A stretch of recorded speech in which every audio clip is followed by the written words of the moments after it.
I just finished watching. It ends with us. This movie is about how we end up marrying our abusive parent.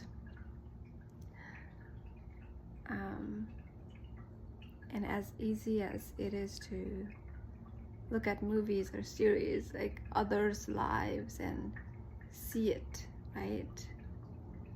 It's equally hard to see that within us.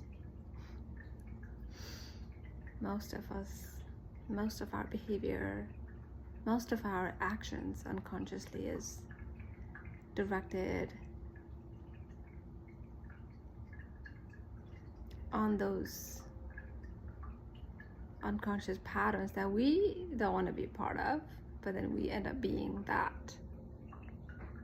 I myself married my mother. And now having, been gone through like separation, divorce, and so forth, it's been such a humbling experience to see that we truly marry our abusive parents. And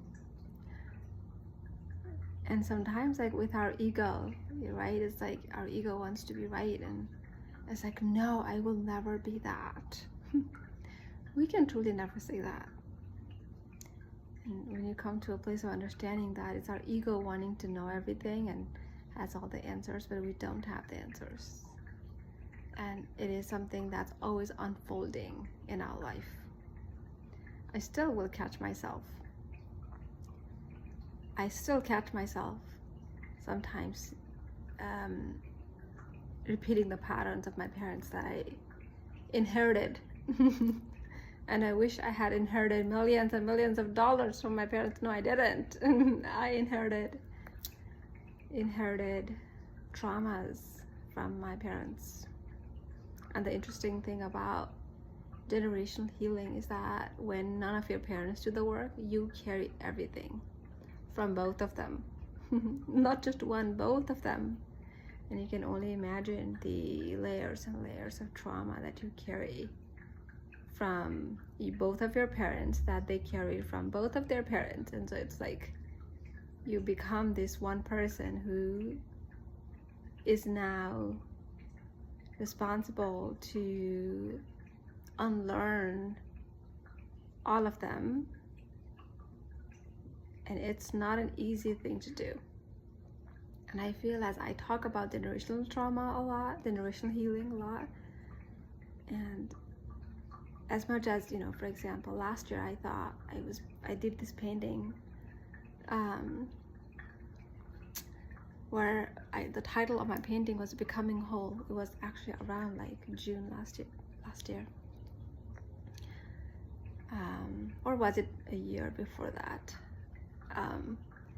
And I thought I had done a lot of healing at that time, to only now realize how much healing I hadn't done. And I'm sure in a year or 2 years or 5 years or 10 years, I will still have patterns come up that I need to address, and I will address, that will make me think and feel as like, oh, I didn't realize that I hadn't done so much of work yet. So it's always going to be a learning and growing process throughout our life, especially with generational healing. And if you are the chosen one in your family, then you're going to be doing that a lot of your healing, like most of your life. Especially if you don't want to come back to earth again. You're gonna have to do all of those healing. But the rewarding part of this healing is going to be that the more healing you do, the liberating your life becomes, the more joyful your life becomes. And so in many ways, as challenging as it sounds, there is peace and happiness and joy on the other side of all of those healing patterns that you will continue to do. So it's been a very fascinating experience for me to do the generational healing. And now watching, you know, these movies just remind me of like my own journey of the healing. And if at any point you're listening to this, or even like you listen to this much, it means that you probably have a lot of capacity within you. So it's good job on that. I'm proud of you already. But also, oh, I forgot what I was going to say. Yeah, but anyway. Yeah, just some thoughts that I was having while I was watching this movie. You know, how abuse can be so subtle, right? So subtle.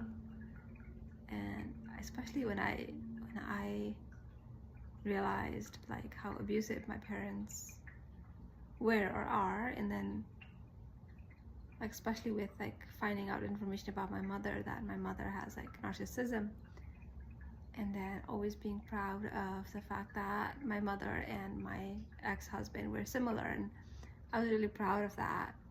And that was the moment that hit me, oh my gosh, so my mother is narcissistic, that I found out from therapy. And then now what does it mean about the husband that is literally sleeping with me every night? And now it makes sense why I couldn't sleep so many years, because how do you sleep with somebody so unsafe? Your body knows. You justify with your mind and all, but then your body knows. Your body doesn't feel safe with this man.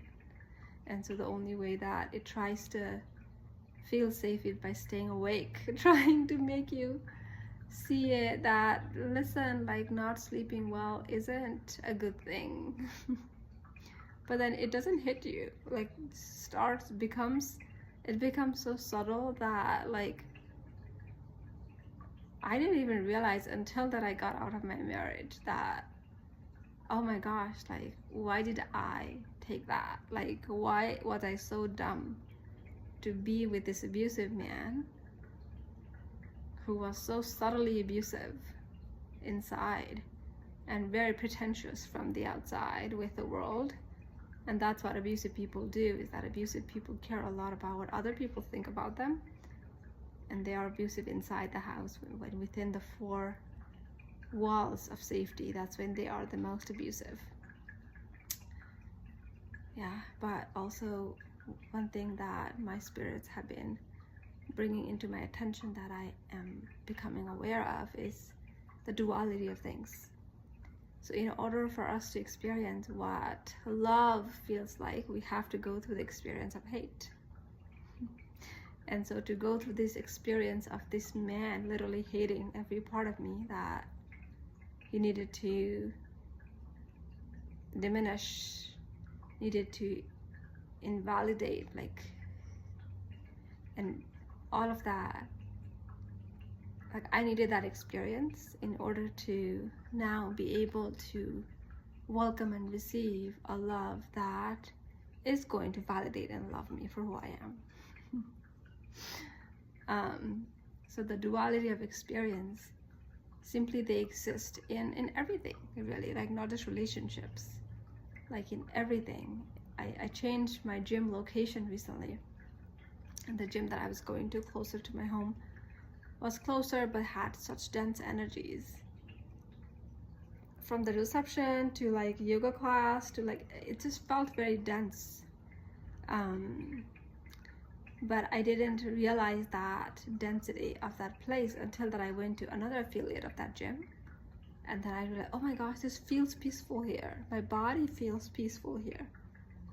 And to realize that the duality of things are the ones that are going to teach you what's bad in order for us to be able to experience and appreciate the good.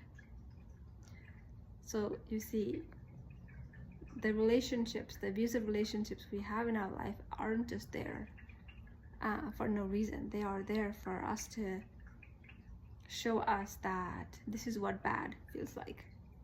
And so that when you find the good, you appreciate that. You learn to be grateful about that. It is Spirit's way of teaching us lessons to appreciate things in our life. We cannot appreciate peace if we have not lived in chaos.